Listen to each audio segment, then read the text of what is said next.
नमस्ते दोस्तों, आज मैं आपको सुनाने वाला हूँ भाग्य वाले पक्षी। ओम नमस्ते दोस्तों, आज मैं आपको सुनाने वाला हूँ कहानी एक भाग्य वाले पक्षी। पुराने जमाने में एक मोहनगढ़ नाम का एक गांव था, जिसमें गांव में कई पढ़ा लिखा नहीं था, सब अनपढ़ थे और गांव वाले सिर्फ भाग्य के भरोसे रहते थे। इस फैसला सिर्फ भाग्य की पर्ची से ही रहता था। एक रोज बड़े पीपल के पेड़ के नीचे सरपंच जी सभा लगा रखी थी।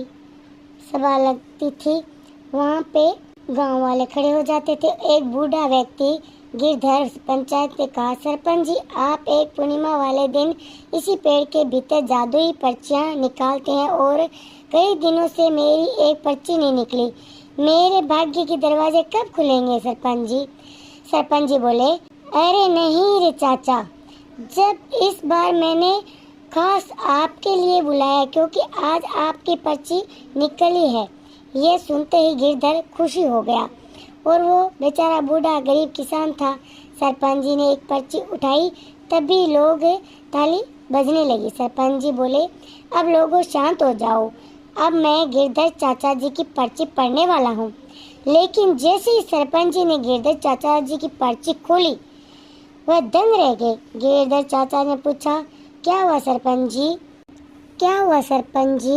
गिरधर चाचा ने सरपंच जी से पूछा। अपनी आंखें बड़ी क्यों हो रही है? गलत लिख दिया क्या? सरपंच जी ने कहा, चाचा जी, इसमें तो लिखा है आपका वक्त आ गया है। अब सुनने के सारे लोग घबरा गए। गिरधर चाचा ने तुरंत बेहोश होकर जमीन पर गिर पड़े। गांव वाले बोलने लगे, अरे सरपंच जी, ये ऐसा क्या लिखा था जो इसके इन्हें बताना ही नहीं चाहिए था। लगता है वक्त से पहले इनका वक्त आ गया है। अरे कोई इन्हें डॉक्टर के पास लेके जाओ। अब सरपंच जी बोले, रुको रुको गांव वालों, परेशान मत होइए आप लोग। मुनीम जी, जल्दी से गाड़ी लेकर आइए, मैं गिरधर चाचा को कुछ नहीं होने दूंगा। अब सारा गांव मेरे परिवार है और मैं एक बेचारे अंकल रहते हैं, इनका इस दुनिया में कोई नहीं है। मुनीम जी ने कहा, ठीक है सरपंच जी, बस थोड़ी देर इंतजार कीजिए, मैं अभी गाड़ी लेकर आता हूँ। मुनीम जी तुरंत गाड़ी लेकर आए। फिर गिरधर चाचा को गाड़ी में बिठाया और अस्पताल लेके गए। डॉक्टर साहब इनका इलाज करने लगे और बाकी लोग बाहर रुके हुए थे। थोड़ी देर बाद डॉक्टर बोले, बाहर आइए। सरपंच जी ने पूछा, क्या हुआ डॉक्टर साहब? गिरधर चाचा ठीक तो हो जाएंगे? डॉक्टर साहब, चाहे कितना भी पैसा लगा लो, जेब से दे दूंगा, लेकिन चाचा जी कुछ नहीं होगा चाहिए। डॉक्टर ने कहा, सरपंच जी, मुझे नहीं पता कि आप अपने गांव वालों के लिए किस हद तक जा सकते हो, लेकिन मुझे माफ़ कीजिए, दिल का दौरा पड़ने की वजह से ये दुनिया में नहीं रहे। डॉक्टर साहब ने बात सुनकर पूरा गांव सन्न रह गया। गांव के कुछ लोग तो बोलने लगे, बेचारे गिरधर चाचा के कितने खुश थे, लेकिन किस्मत के आगे किसकी चलती है। ये पर्ची लिखी और बात आज तक गलत साबित नहीं हुई।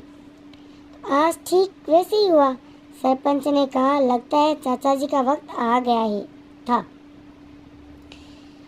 ठीक है गांव वालों, इनका इस दुनिया में कोई नहीं है, तो इसका बेटा भी शहर के रहता है और कोई सालों से यहाँ नहीं आया। मुझे नहीं लगता कि वह अब आएगा। चलिए अब हम सब मिलकर इनका अंतिम संस्कार कर देते हैं। लेकिन जैसे ही सरपंच जी ने गांव वालों को चाचा के कमरे के अंदर गए, देखा वहाँ चाचा गायब थे।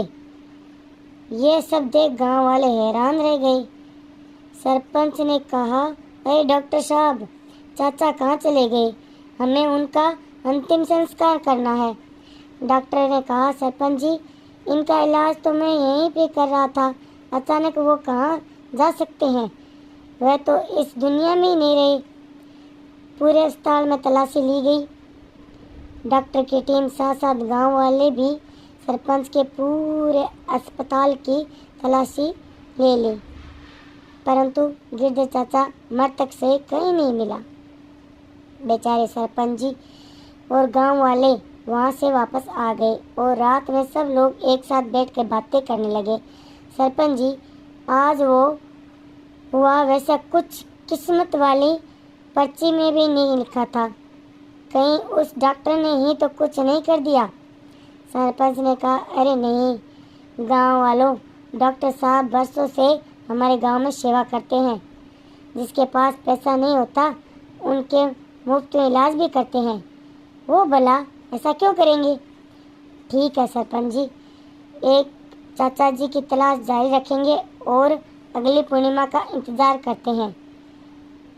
इस पूर्णिमा वाले दिन तो आप डॉक्टर साहब भी पर्ची निकालना, शायद उनकी कोई दबी हुई सच्चाई बाहर आ जाएगी। कोई कितना भी अच्छा हो, हमें आंख मूंद कर उसके भरोसा नहीं करना चाहिए। मिनटों का इतना शरीर अस्पताल में गायब हो सके, कोई ना कोई बात तो जरूर है। इस दिन बाद सरपंच जी गांव वालों के गिरधारी चाचा के मृत शरीर की तलाश करने लगे, परंतु कहीं नहीं मिला। फिर एक रोज सरपंच जी हवेली में एक वकील साहब आए। मुनीम जी वह मौजूद थे। तभी वकील साहब सरपंच जी के कहने लगे, सरपंच जी, गिरधारी चाचा के आगे पीछे कोई नहीं था। उनका बेटा भी बचपन से उनके छोड़ चला गया है और वो शायद शहर में ही बस गया है, तो इसकी शरीर जमीन और संभालने पड़ेगी। सरपंच जी ने कहा, हाँ वकील साहब, क्यों नहीं, वो मेरे जैसे थे। उनके खेतों में खेती कराऊंगा, जो हमें भी अनाज पैदा गरीबों के बांटूंगा। यह लगभग एक 24 साल का नौजवान आ गया और वकील साहब के कहने लगा, वकील साहब, इतनी जल्दी ही क्या है, इतना बेटा अभी जिंदा है, आप लोग उन्हें तो जानते ही होंगे।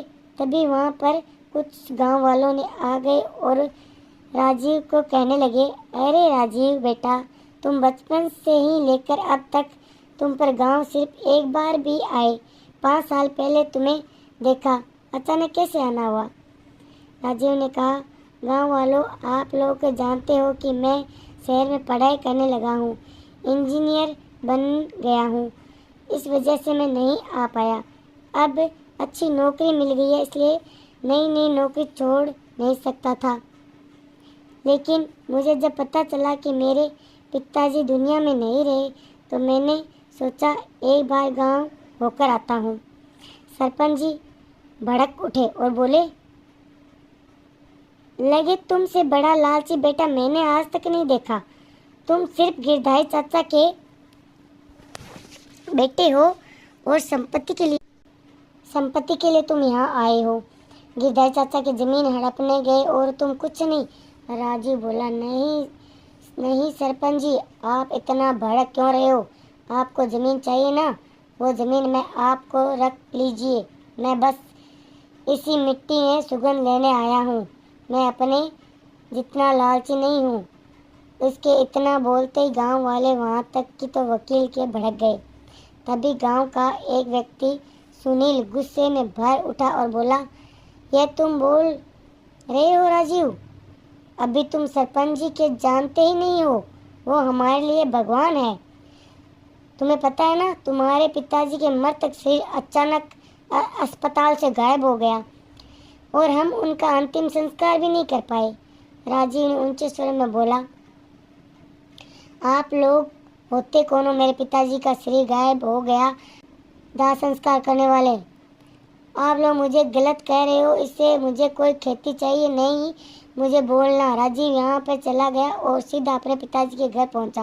राजीव अकेले घर में बैठा था, उसके पिताजी की याद कर रहा था। पिताजी, जब मैं हमेशा इसी गांव में रहता हूँ, लेकिन इस पास में ऐसी पेंटिंग हो गई कि मुझे बचपन से लेकर अभी तक गांव की याद सताती थी।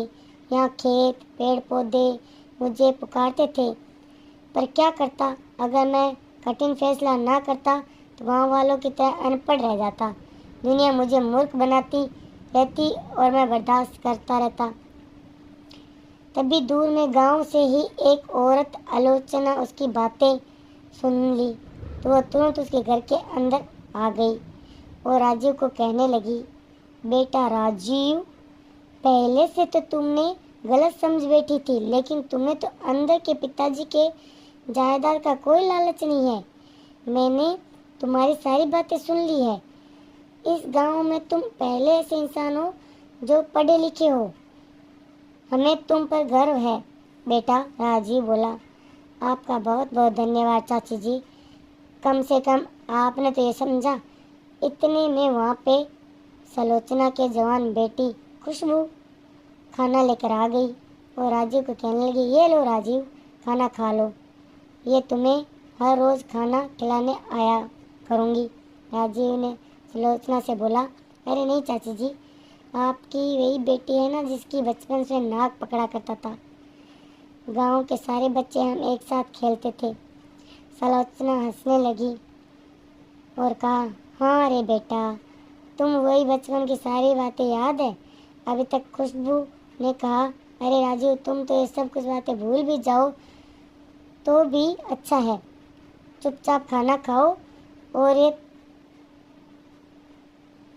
इस तरह राजीव ने खाने पीने के लिए समस्या नहीं रही। 2 दिन बाद गांव के सरपंच जी ने और वकील साहब के टहल रहे थे। सरपंच जी ने कहा, वकील साहब, 2 दिन हो गए, अब तक गिरधारी चाचा की खेत मेरे नाम नहीं हुआ। अरे जल्दी से कानून के रूप में खेत मेरे नाम कर दीजिए ताकि मैं खेती कर सकूं खेत पर, और कुछ गरीबों का फायदा भी कर सकूं। वकील ने कहा, अरे सरपंच जी, अचानक ही राजीव आ गया, न तो उसने इतना आसान है और तभी 2-4 दिन और लग जाएंगे, वह भी लग्जरी कार से। यह बहुत ही बुजुर्ग सीनियर वकील पहुंच गया।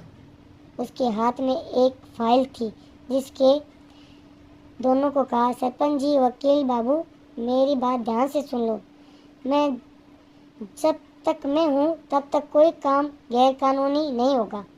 सरपंच जी ने अपनी बहुत बेइज्जती करता हूँ पर इसके अच्छे कर्मों के बारे में सुना है। गिरधारी जी का बेटा चाहे कितना भी बुरा हो, लेकिन ये यहाँ पे जिंदा है। गिरधारी जी की सारी जमीन अपने बेटे के नाम की होगी। ये जानकर उन्हें बेटे ने सारे कागज लेकर वाला हूँ और वकील साहब के तुरंत राजीव के घर पहुँचे और कागजों की फाइल दी और राजीव की सारी प्रॉपर्टी नाम करवा दी। और सरपंच साहब को जो दंड मिलना था वो दंड मिल गया।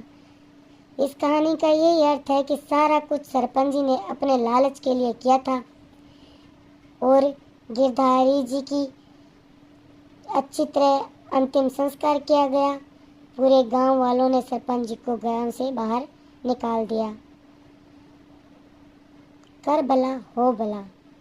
अंधविश्वास इतना भी मत करिए कि आपकी पूरी रग ही पकड़ लें। आपको कहानी पसंद आई हो तो लाइक करिए, शेयर करिए, सब्सक्राइब करिए। Thank you.